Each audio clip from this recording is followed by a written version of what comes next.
To Bas Zuidberg Agona is the chair of the Cape Town Collective Ratepayers Association. Remember on Friday, the city announced it was not planning to appeal that High Court ruling that declared property value linked fixed charges and cleaning levies unlawful. The city now says it will amend the 2026-2027 budget to comply with the ruling, but it's also warned that lower middle income houses could still face higher fixed water and sanitation charges. The mayor arguing that judgment limits municipalities' ability to cross-subsidize poorer households. Now, remember what happened. It was in 2025. The city adopted what is now controversial budget with those fixed water, sanitation and cleaning charges.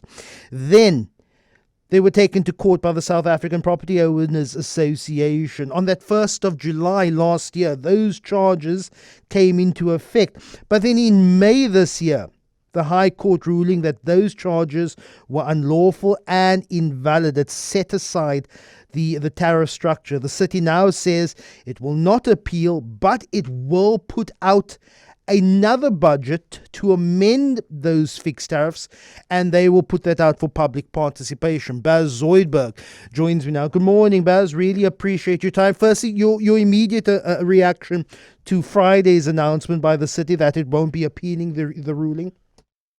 Well, it's a little bit double, Lester. On the one hand, obviously, we're relieved that the city's seen common sense and that they won't appeal. But on the other hand, it's quite sad and frustrating that it took a year and a court case to make them change their minds, and 20 million rand plus legal fees further, which we are all going to pay as the ratepayers.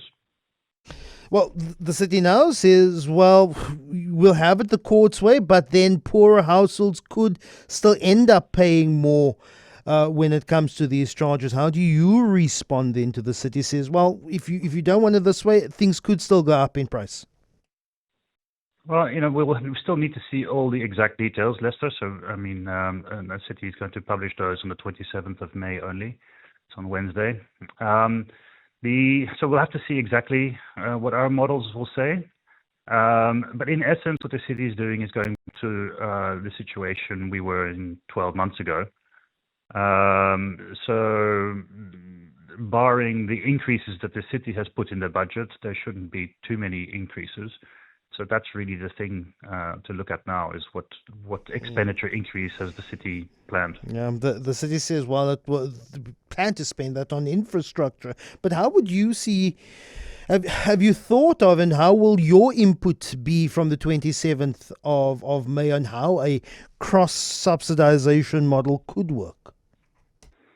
So the law was very clear that cross-subsidization using property values was unlawful, and we had told the city this, and SAPOA and AfriForum, and even Kochta had said to the city in 2018 that this was illegal or unlawful. So they should have known. There are, with electricity, there are certain ways of changing the way that those tariffs, the fixed tariffs, are being charged.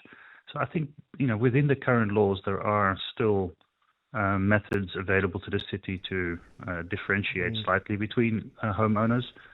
And, like the mayor said, and also in the interview, they're going to increase the rates rebates, which will reduce the rates account to compensate for any increases in water and sanitation. So I think in the end, what we might see is that the increase at the bottom of the rates bill, so to speak, should be acceptable.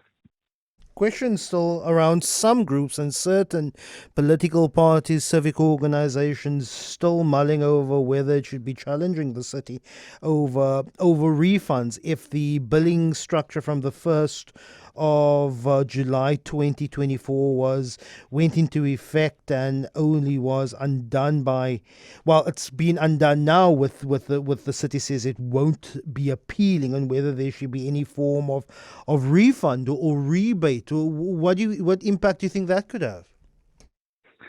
Well, the judges were quite clear in their ruling that it was not retroactive.